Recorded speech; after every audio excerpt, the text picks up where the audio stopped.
Bonjour, alors petite vidéo de l'entrée du sanctuaire de Lourdes avec les trois premières grandes statues.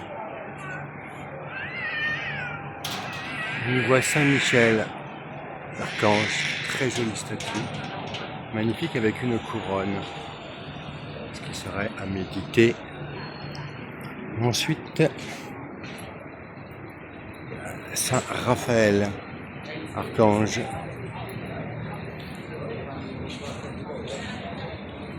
Avec le bâton presque de Saint-Jacques de Compostelle, pratiquement. Bon, avec le poisson dans la main, c'est Saint Raphaël et le jeune Toby. Ce qui va être intéressant, ça va être donc...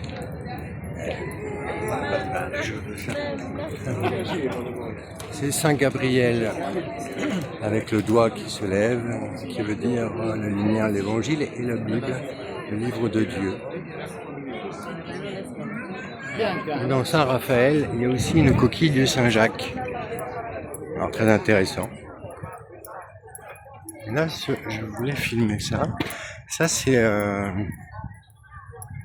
le calvaire des Bretons. Alors c'est intéressant parce qu'à Sainte-Anne d'Auray, 56, ici 65. Donc il y a un calvaire, un seul grand calvaire, et ça s'appelle le calvaire des Bretons. Alors, je ne vais pas pouvoir rentrer plus. Alors c'est très intéressant, il est très très beau.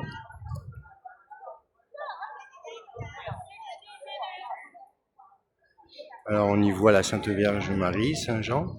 Il y a Saint Longin. Saint Longin, le Romain, celui-là qui a transpercé le Christ avec la lance. On peut y voir un signe d'espérance.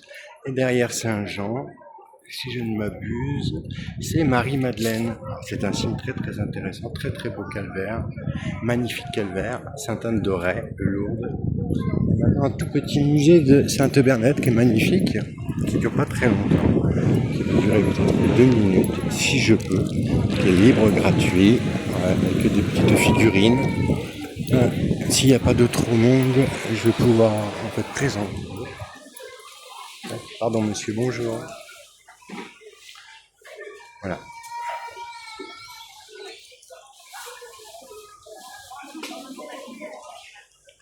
Alors, c'est le moulin de Boly. Très joli. C'est fait avec des figurines dans des vitres. Bernadette est née le 7 janvier 1844. Elle y vécut 10 ans de bonheur avec sa famille aimante et chrétienne. Alors, il y a toutes les traductions, italien, anglais, espagnol, que je ne ferai pas, car je parle très mal les autres langues, pardonnez-moi. Deuxième, c'est le cachot.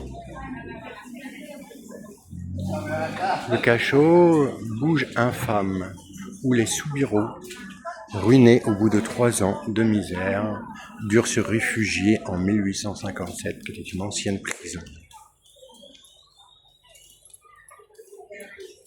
Première apparition, lieu de la première apparition de la grotte. Je vais essayer de filmer au plus. Première apparition. La pauvre Bernadette est venue ramasser du bois à la tute au cochon, c'est ce qu'on appelait.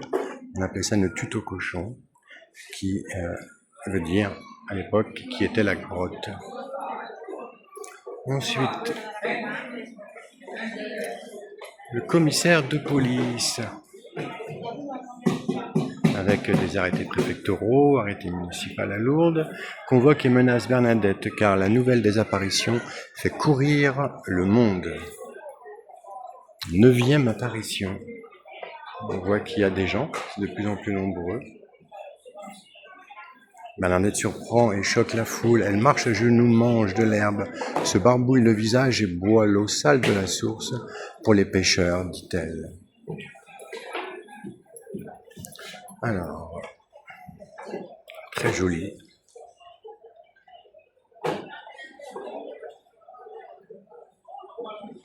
Bernadette va trouver le curé Père Amal, le père Père Amal, car la dame lui a dit, allait dire au prêtre de bâtir une chapelle et qu'on y vienne en pèlerinage. Là, il y a des gens, je vais un peu. C'est le 25 mars, à la 16e apparition. La dame dit son nom, je suis Immaculée Conception, io soy Immaculata Concepción.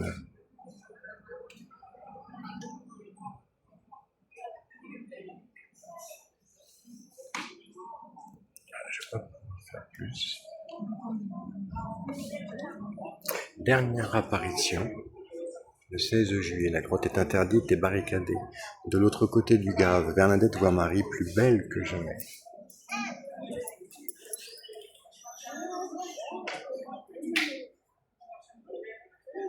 C'est très joli, très bien fait.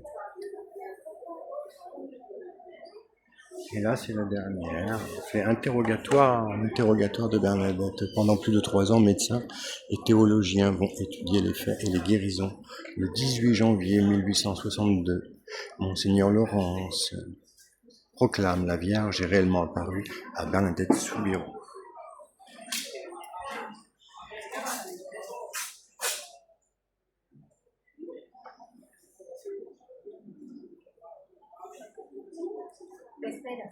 Voilà, on va se finir peut-être par un dernier petit cadre.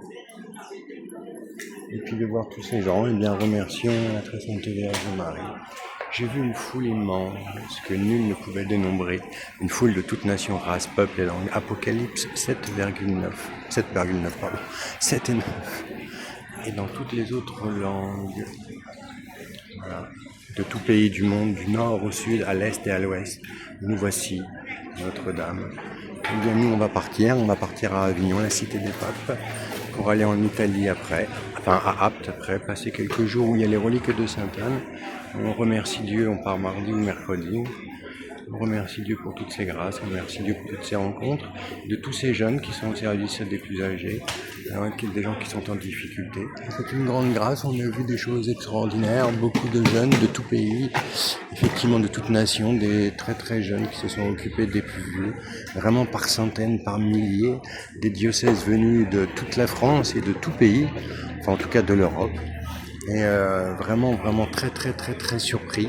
Quelque chose pour moi, je suis pas spécialiste de Lourdes, eh bien ce relationnel intergénérationnel, eh bien on en a besoin, que nos jeunes retrouvent ce lien avec nos anciens et que nos anciens retrouvent un lien avec les plus jeunes, que la sagesse entre les plus anciens et les plus jeunes se transmette.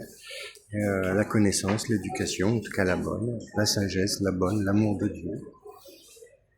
Eh bien, tout ça n'est que grâce et bénédiction.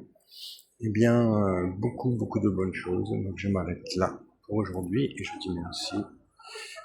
Grâce à Dieu. Au revoir.